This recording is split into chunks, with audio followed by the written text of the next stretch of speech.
میری جڑی اج دی پکار تے للکار ہے صرف اسرائیل تے جڑے اودے ساتھی ہیں انہاں لیا کہ تو پرندے مار دے سرو سنوبر مار دے، تو پرندے مار دے سرو سنوبر مار دے، تیری مرضی، تو جس کو چاہے دہشت گرد کہہ کے مار دے۔ تیرا اس کے ماننے والوں سے پڑ گیا پالا کہ جو پرندے بیچ کے لشکر مار دے۔ تو نے جس کو مارنے بھیج دی سپاہ، یہ نہ ہو وہ تجھ کو تیرے گھر کے اندر مار دے۔ اے اسرائیل، تو کیا سمجھتا ہے؟ تو جو چاہ رہا ہے، جو سوچ رہا ہے، تو کر گزرے گا، یہ ممکن نہیں ہے۔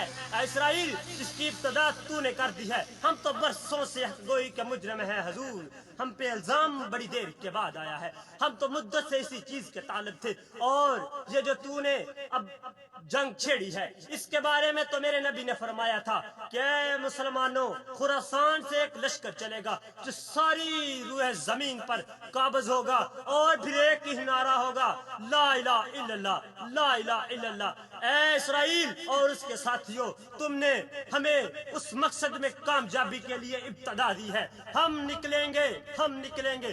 اور اسرائیل، جس دن یہ مرد مجاہد نکل آئیں گے، تجھے سر چھپانے کو جگہ نہیں ملے گی۔